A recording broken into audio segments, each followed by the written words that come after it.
podcast is a member of WildGamesProductions.com and D20Radio.com. Products of your imagination.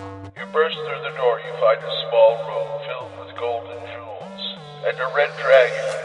Products of your imagination. And a red dragon, and a red dragon. Products He of your starts to imagination. breathe. Save or die! Raise them up, raise them up. Zombies all around me. I be hacking them all up. Products of your imagination. I be hacking them all up. There's zombies all around me. I be hacking Products of them your all imagination. up. Welcome to the Save or Die podcast, a podcast about classical Dungeons and Dragons. If it's in a box, we'll talk about it.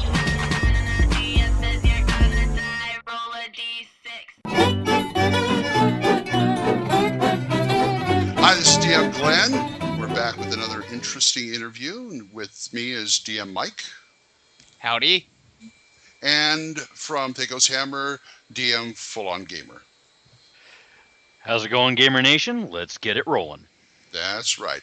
And today we are speaking to a special guest. He wrote a supplement that came out recently that has gotten pretty much rave reviews for a small book. I mean, and it's getting a rave review from me, too. I mean, I love this thing. It's just like, it's crunchy. I like it. Places like Grognardia, Drawings and Dragons, Underdark Gazette, they've just raved about this. I love Places to Go, People to Be blogs said it was scary brilliant. The name of the product, I'm sorry, it's Vornheim, the complete city kit. And we have the author today, Mr. Zak S. How are you? All right. So, Zak, I've got to say, this book just like totally blew me away. I picked mine up at North Texas RPG Con, and I find only one fault with this book is there's not enough.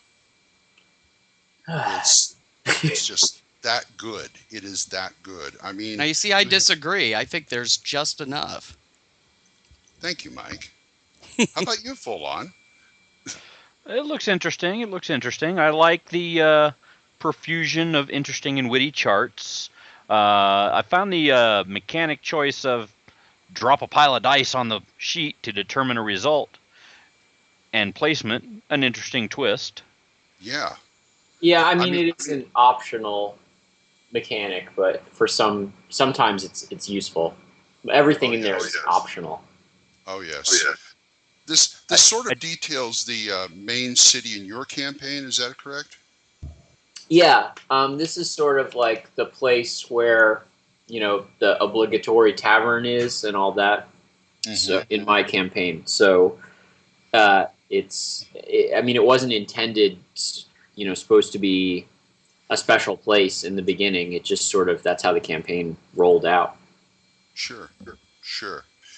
And, you know, don't get fooled here. Vornheim is not the complete city kit for Vornheim. This is for any system, for any city. They have things in here that you just cannot imagine. I wouldn't even think about charts in here, stuff like for rolling what you find when you loot the body. That was surprising. And city NPCs. And it's basically kind of geared towards on-the-fly gaming, which I really like, which I'm really trying to get into. Yeah, I found that, I mean, do you want me to say something? Or should I just... No. I'm sorry. I'm just... Glenn does that. No, if I like something, I tend to gush. I'm sorry. Go ahead. No, please do gush. It's fine. I mean, for me, I looked at other city supplements, which, you know, you do if people send you shit anyway, and, you know, you're in a store and you're thinking about running games that are in a city. And they just didn't seem that useful to me the way they were written out. It seemed like it was basically saying, memorize this book, and then you'll be able to run a city smoothly. Exactly. So I wanted to write a book where that wasn't what you were supposed to do. You know, so you don't have to memorize Vornheim to run it, and you don't have to memorize it in order to run any city using what's in there. You know. Okay. Let's hear a little bit about you. How long have you been playing, and you know, how'd you get into gaming and all that? Well, I mean, I played my first games when I was a kid and I was, setting frogs on fire and listening to Iron Maiden and playing Dungeons and Dragons and worshiping Satan in the 80s like everyone else. And then The good old days. yeah, I stopped for a long time because I was busy becoming a famous artist. And then eventually, after I had, my girlfriend got sick, Mandy, and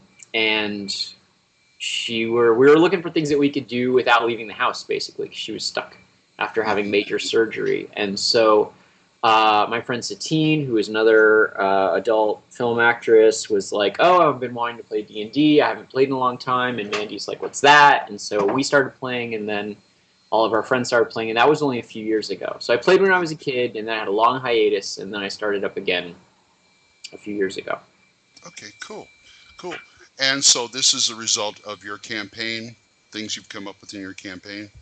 Well, I mean, that's the city stuff. Right.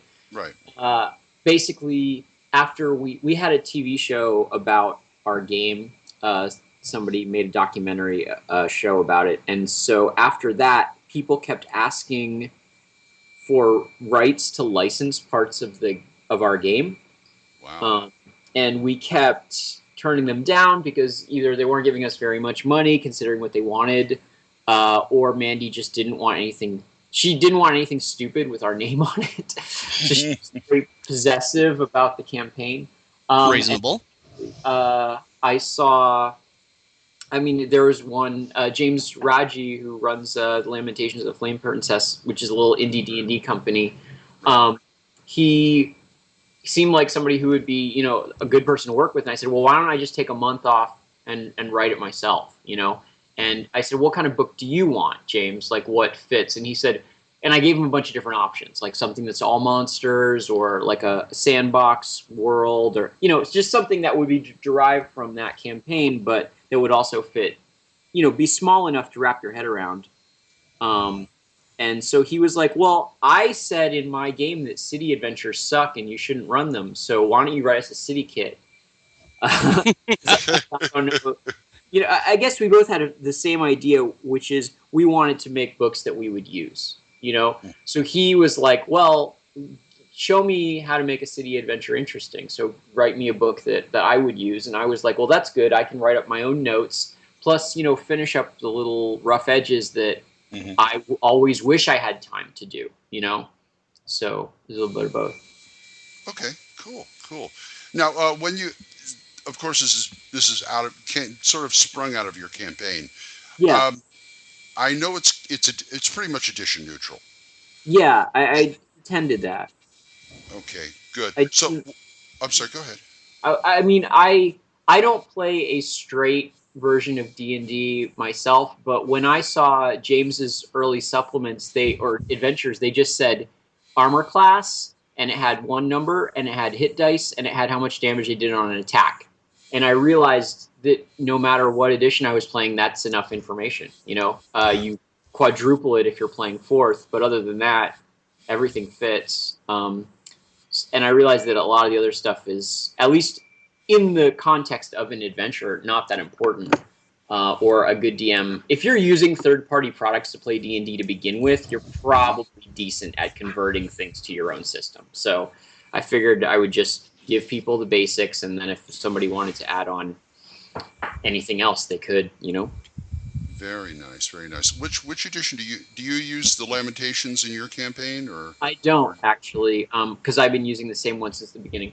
I use a combination of 3.5, which is the system Satine was familiar with when she started, but I've kind of hacked it to be much simpler, so it's much more like AD&D. We have Ascending Armor class, and we have the sort of rationalized saves that are in 3.5, but no feats or skills and no prestige classes. So it's a skinny D20 thing, but I mean, we also, half the time we play AD&D with different groups, and you can barely tell the difference, really. Okay, cool. Have you ever used it? I know you guys play D&D a lot, but have you ever used it with other genres, like other role-playing game system. City kit? Yeah, the city kit. I have not used the kit itself with other genres, but since it came out, I've got a lot of mail about people who have. Really? Someone wrote a whole hack of it for World of Darkness for the vampire system. Wow. Somebody wrote a hack that was a steampunk kind of Gilded Age version. Someone else wrote a hack that was a starport. A lot of this stuff it's system neutral, plus it's a lot about NPCs and just how cities work. So it's pretty easy to convert. Okay, Mike, you had some? Yeah, well, I was just going to make a comment. You mentioned that your earlier experience with D&D, and then you had that big break. I can see that in the book, because when I was reading Vornheim, my first thought is, that's how most of us handled cities in the late 70s, early 80s, whatever. But I'd never seen it codified that way. So I thought that was really cool. You mean in the sense of it's a series of results on charts rather than a planned out place? Yeah, do a random roll and then extrapolate from there. And you've got a few major locations, but, you want to find a cobbler? Okay, cobbler's 2 blocks down, 1 block over, or something. Yeah, and I thought that was... Yeah. Oh, go ahead, sorry. No, I was going to say, I think that for me, it's almost like when I look at something like Tolus, it's almost more difficult with all of that information because someone wants something very simple and you have to look through the book to make sure you're not ignoring something important, Mm-hmm. So if the cobbler is 2 blocks down and 1 block east, but it's next to the haunted graveyard and you don't know that because but you want to make sure that you don't miss that because you're playing Tolus. You told your players you're playing Tolus. The world has to be consistent, etc., etc. So exactly. I wanted to create a situation where you could, with confidence, just put things where they needed to be, and anything important was nailed down by you, without it being useless. Nobody likes to buy a book that just says, "Do this," or think of something smart. Step 2, think of something else smart. Step 3, put them together. 4, have fun. Nobody wants that book. Yeah. Right? So I was kind of navigating. Like, I didn't want to write a book where it was just like, go be smart. But I also didn't want to write a book where it was like, and there's a lamppost here, and then 5 feet later, there's a place you can buy swords, and next to that, there's an orc, and like, so I needed, I said, what's the useful book? What's the book I wish I had? Mm-hmm. There. Yeah, it reminded me a lot of the original City State of the Invincible Overlord from Judges Guild. Although I think yours gives even more flexibility to it than even that did.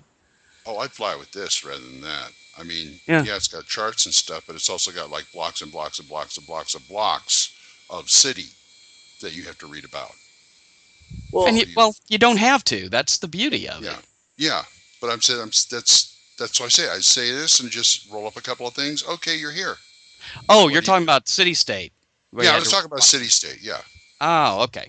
Yeah. Yeah, that's what I mean. It's even more streamlined than that.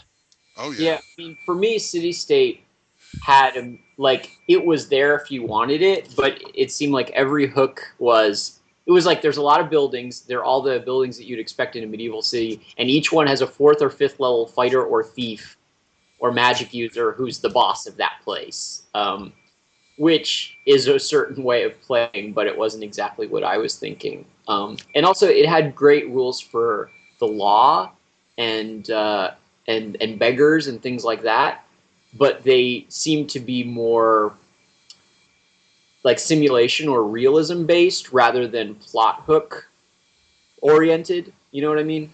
Yeah, I can see that. So a lot of what I was doing is I was like my legal system in Vornheim is really, it's weird, partially because it's based on like actual medieval legal systems, which are like smacking each other on the head with ram's horns. Like that's a real legal system in the Middle Ages. Like whoever wins the battle of smacking each other on the head with ram's horns is right and wins the court case. And so I was looking at City State, and I was like, this is a very realistic thing, and if you steal some bread, you'll go to jail, and you'll go to jail for the right number of days, and it doesn't create an adventure. It just takes someone out of the game for a certain number of days. So, I was definitely looking at it because it was a very complete, well thing. And I was like, okay, if I don't want to use this, why am I not using it? In other words, I didn't want to copy anything that already existed. I wanted to, if I was going to make something all new, I was going to do it only because it would be useful. Because me having 2 books on my shelf that say the same thing, it's as useless to me as it would be to you guys. So if I was going to tackle a subject, I wanted to tackle it in a different way than other books before. Most part, Understandable. you succeeded. Yeah, understandable, very much. I'm thinking of, while we're sitting here talking, I'm trying to think of how we would go about using this in, say, some of the old basic D&D modules, like, let's pick one out at random. The Veiled Society, which is practically all city with different factions. I could see a situation, and correct me if I'm wrong, where you just take the basic plot and the factions, pull those out, and then just take the book and start rolling up. I would actually much rather do that because, like he was pointing out, Veiled Society has that same problem, specularum. You got this building with this people, but only, they only relate with the people across the street. And if you don't know about them, then there's the beggars down the road, which, and that gets dull. It does. It does. I'm sorry, what, Fulham? It also looks like it'd be the kind of robust material you could use to flesh out something like, say, the City of Highport, if you were going to run the Slavers modules, and you didn't have the Scourge of the Slave Lord super module, and you only had the individual modules. You could use this to break that out and give yourself a nice big den of iniquity. Oh, yeah. Or Port Town from the Holmes Basic. Have you ever tried that? I'm sorry, go ahead, Mike. I was going to say, although reading about Vornheim, I got a real Melnibone, Elric feel for the city. Was that intentional, or am I just reading into it? I definitely was. I liked the Elric stories. My favorite writer, like fantasy writer, is M.J. Harrison, who was influenced by Moorcock and was in turn a big influence on the Warhammer generation, like the first Warhammer. And they're sort of just these spooky, creepy city stories, like almost more surrealist than fantasy. So I would say that, we have a common... Moorcock is a common influence. And then with the White Elves, the Melniboneans and Elric are sort of based on cruel Viking Scandinavian elves, Like that's the reference. And I think I have definitely used the same kind of idea. Like it's a northern city with a similar kind of thing. So yeah, a certain sort level. Of the Vanir elves from Norse mythology. Oh, okay, yeah, I can see that. Both Elric and the elves in that book are sort of influenced by the same thing, and then the sort of aristocratic sort of element. Like Vornheim is like the aristocratic side of it is kind of more cockish, cruel weirdos, and then the lower end of it is more angry Vikings. So it does strike more of a vibe of Moorcock and Elric or Warhammer than, say, a Greyhawk or Waterdeep feel. Very much so. Yeah, but I wanted to do that while still making it a functional place. Like not make it so moody that you couldn't do anything other than have a horror adventure. You know what I mean? Mm-hmm. Yeah. I think this is the kind of weird, when I was talking to James Raggi, I think this is the kind of weird fantasy I'd be going for if I was using Lamentations, kind of like Vornheim. Mm-hmm. Zach, another game that kind of I got a vibe off of on this was, have you ever heard of Over the Edge?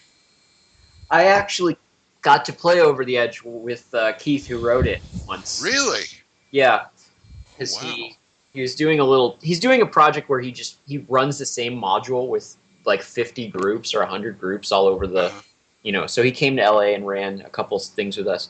So I've run Over the Edge. I don't really think after one game I understand Over the Edge at all. But, the way we ended up playing is we were just talking about authors that we liked, like William Burroughs and David Lynch movies, and and he was like, oh, if you like those things, you should play Over the Edge. So I think again, there's a common literary influence there that we both kind of drew on. Yeah, and that's why I said the book wasn't big enough, because I remember that book and it was pretty thick and everything was crunching there practically. I don't even remember a game system in that thing, but there was one, but most of it was like crunch, and this is like compacted crunch. I love this book. Well, it seems, and correct me if I'm wrong on this, Zach, but it seems like the whole idea of the book is to give you a core idea or hook and expect the DM to extrapolate. Yeah, I like I said, I wanted to give you the book that would be useful. Like I wanted it to be a 30-page GM screen for a city. It gives you enough information that it doesn't just say, hey, go make something up, smart guy, but it doesn't give you so much that you're worried if you make something up, you're conflicting with what's already in the book somewhere else, So I give you small packets of information that were complete in themselves. Like there's a couple adventure locations, in there, and on the left there's the map, the whole map. On the right there's the key, the whole key. Things like that. So whatever you're looking at, it's detailed to the level where it's everything you would need to know to run that part of it. If you need connections, you can make them. It's not like, oh, this is a member of the Cult of the Orange Flame. Turn to page 63, read about the cult. If you don't know about the cult, the rites of the cult are on page 128. And if you don't do this right, then you've got it all wrong and it doesn't make any sense. I wanted to give everybody, just enough, Yeah. Leave them wanting more. Yeah, I can understand that. So do you have any other things coming out? Are you going to be writing more? Well, the line I keep saying is that, like, okay, my job isn't writing RPG modules, so I really hope that the people who bought this and liked it would then go and write things that were in a similar, like, efficient format, so I wouldn't have to. But it's something like that's not happening. So, sooner or later I may end up writing a complete dungeon kit or a complete wilderness kit. Because I was going to say, you did for the cities. Oh, I'd love to see something like this for like wilderness. Yeah, I keep hoping someone else will do it. Please. Don't we all? Yes. My ideas, please. I mean, for me, it's not even so much that it's... To me, I don't look at this and go, oh, it's a really well-written book. It just seems to be well-organized compared to other RPG books. Okay. Like, that was what I wanted, was I could almost have just taken any city book and just taken out the crap I never read and produced a book like this out of it, I feel. It's just like, this is just the stuff a GM wants and not the stuff that's like a frustrated novelist talking. And so I kind of just want people to start writing that way so that I will buy a product and not feel like I bought 300 pages I don't need and 15 pages I do, Yeah, that's one thing I really did like about it in this current age of 300-400 page packed full of fluff RPG supplements. This is very small, it's portable, it's got what you need and not much of anything you don't. Yep. And we didn't even I'm sorry, Zach, we didn't even talk about the art. It's okay. I love the art. Well, that's good. I absolutely love it. I love your style. I'm a big fan of like black and white line drawings, and this thing, well, it got me to pick up my sketchbook again. Let me put it that way. Well, that's cool. That's nice to hear. Yeah, I looked at your maps for like, say, the Medusa's house, and I'm going, wow, it's functional, but it's art too. This is cool. Yeah, well, it's really good if, your publisher is like, we want this many pictures, and we also need maps. If you can make a map that is a picture in itself, then you've done that. But also, for me, like, I'm a painter, so I'm making whatever I want all day long. So it's interesting for me to work in the format of a map because it's different than what I do every day. Whereas if I'm just drawing a monster, it's like, okay, that's kind of like what I would do normally, is I'm drawing a picture of something. Whereas a map is an interesting format to go, okay, can I do a map that actually works maybe better than a regular D&D map, but still works as a piece of art? It's like an interesting challenge. So it was it's fun to work on the maps. I hope that people who see them don't just think that they're weird for the hell of it. For my money, each map tries to do something helpful for the DM so that you can see overall something that you wouldn't see if it were just a keyed regular map on a grid. Like in the zoo map, there's all these monsters that move around, you know, almost like in a Pac-Man game, you know, all the ghosts are moving all the time. So I thought that if I drew the monsters onto the map directly, the DM could kind of plan a little bit better than if he saw a bunch of numbers on the map and had to keep asking himself, okay, what's number 16? Oh, that's that. Do I, you know? So I was hoping that the picture maps were helpful and not just cute. I kind of like the zoo map because it was done in 3/4 view. I found that really interesting. I mean, it was tilted at an angle. Yeah, that's what I mean. You don't see, I mean, it's out there, but you don't see much of that these days. Yeah, it's like the Paperboy video game. And it does go along. It does go along a lot with what I was talking about on the Save or Die podcast about, you know, a different way of doing mapping at the table while you're gaming is not locking yourself down to try and draw it on graph paper and get this many squares by that many squares, but do the freehand relative close enough to get the point across type mapping. Exactly. Yeah, I mean, I did have numbers on there, and there are scales, so anything that you would get from a regular map should be on there. But it's oriented toward the DM having a whole idea of what's going on in the place immediately, and go, okay, the big monster's here, this is here, that's there, before you even look at the key, and then you can use the key for supplementary information. Right. Speaking of monsters, you had some really interesting stuff in there. Thanks. Everything from, you know, some of the, like the homunculus to the mini fonts. I was just curious, you know, was there any particular inspiration, or did you just kind of pull them up at need? Well, the minifant is just ripped right from Monster Manual 2. There's a monster called a minimal in the Monster Manual 2, which is just a really small regular animal, and I think an elephant is one of the examples. So I can't claim any inspiration there except for changing the name to Minifant instead of a minimal elephant, and deciding to put it in the thing. But I like monsters. For me, monsters are the number one plot hook. I think a lot of people like people and conspiracies and things, and they're well and good. But for me, like, nothing beats a new, weird, interesting monster, but it's still imaginable enough that you can say it at the RPG table and your players get it. You know, like you can describe a really crazy sci-fi monsters with suckers and beaks and tentacles everywhere, but it's really easy to describe it and it doesn't mean anything to the people because they just, you know, fantasy monsters are different than sci-fi monsters. They have to have some sort of resonance with these symbols in our heads, like snakes and wolves and whatever. Just this afternoon, I was telling Liz about the maggot naga? Yeah. She was just creeped out. I'm like, I'm going to have to use that then.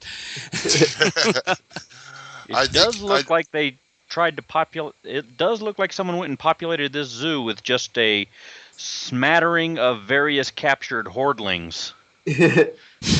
Yeah. I know you have a. I'm sorry. Go ahead. No, I mean that. Like I was saying, it's just for me.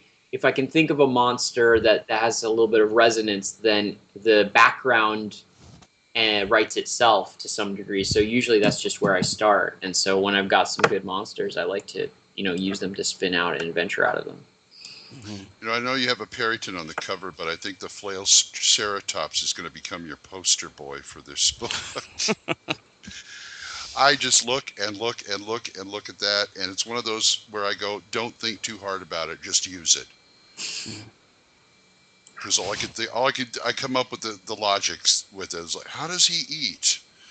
How does he eat? That kind of thing. It's like, all alchemical. It's alchemy. Obviously, Yes.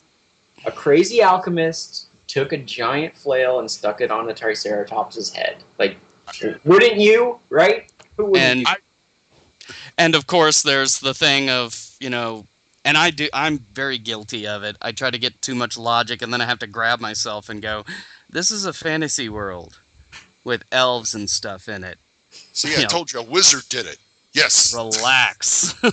Yeah, I mean, for me, I think these things are, it's not so much a logic as an aesthetic.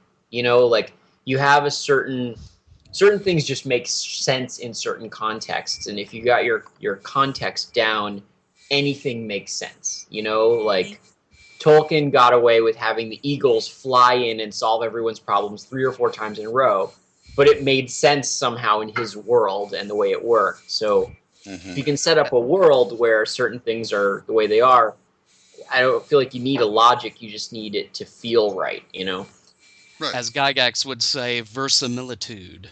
Yeah, exactly. That's Just believable enough. Yes. In the context of the setting. Exactly. So we can find this book at the Lamentations of the Flame Priestess website. Yeah, I think lotfp.com maybe. Yeah, .com. And I think can you also find this on like Drive-Thru RPG or places like that, PDF version or? I am pretty sure, but I'm not an expert on the business end of it. Okay. You could ask James. I'm pretty sure that you get a Drive-Thru RPG though, because all his stuff is available there. Okay. And are you still doing a Hit It With My Axe?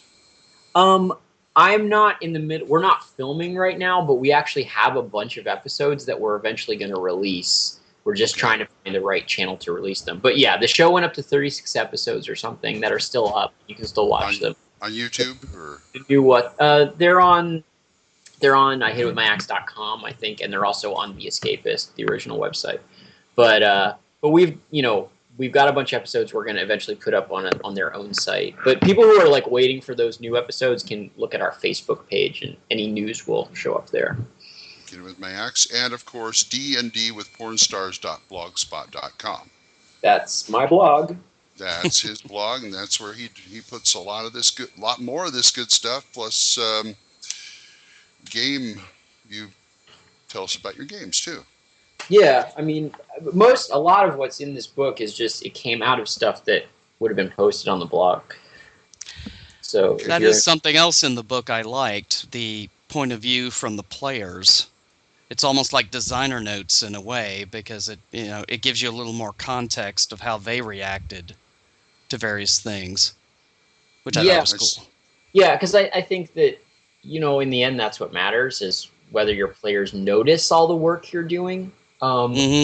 So I wanted to, because what you do is you look through a book and you go, this will matter. Your players will notice this. Your players won't notice that. This will be a waste of time. I don't know how this is going to go over. So I figured just putting a little bit of, just let them talk about what they want to talk about things that were already in the book. Just be like, okay, this is how this functions in play. And I figured if I only spent 2 pages on it, nobody would complain. The original idea, which I think you would have to have a bigger book to do, but I hope somebody does it one day actually, is have a big module and have player and DM notes all the way through, on everything. Like when we did this happened and that happened. I think that if I was WotC, I would release all the old modules with almost like a gloss, like monks used to do on the Bible, just sort of of people go, well, when we went through Tomb of Horrors, this happened, and the problem with this trap is this. I think that would be wonderful. You'd really sort of a commentaries. Yeah, and then you would, if you wanted to hack it or you were worried about certain things, then you would get lots of different perspectives on it. Like the annotated books, like the annotated Keep on the Borderlands or something like that. Exactly. I think that would be great. I mean, even those guys who went in 3.5 and rewrote the old modules, if it was, just the notes that they did while they were rewriting it, what they were thinking from a design perspective, I think as a DM, when you're prepping modules, that would be invaluable. Like when I got my playtest notes back for Vornheim, it was really helpful, just to run scenarios, not even just on those, but just in general. I've been buying old game stuff at half price and stuff, and I still find the notes people put in there, and I leave them. It's like, this could come in handy someday. Yeah, that's actually good. That's better. I'd rather have one with notes than a clean copy. Yeah. Anyway, well, thank you for talking with us, Zach. Did you guys have anything else you wanted to? No, that pretty much covered everything I could think of. Full on? No, it looks like we got about good cover of it. It looks like a really excellent product, and it can give you the tools you need to flesh out a city, expand an existing module or any kind of circumstance with NPCs, or if you come across a module or an adventure where you've got thin stuff and suddenly the adventure takes a turn and you need to answer a question, you can pull it out of this. Yeah, it's real easy to fly by the seat of your pants with this. And they've only done the first printing of 2,000 copies, so get yours now. Yeah. Absolutely. Anyway, thank you for talking to us, Zach. Cool. No problem. Cool. And I guess we will see you around. Full On Gamer, you want to say bye-bye? It's been great having you with us, man. Thanks. Michael? Yeah, thanks much for coming on. Yeah, thanks. And this is DM Glenn saying back to you guys. If you have any comments, please email saveordie@gmail.com or visit saveordie@saveordie.info. Follow the cast on Facebook /SaveOrDie Podcast, or follow them on Twitter @TheEvilDM.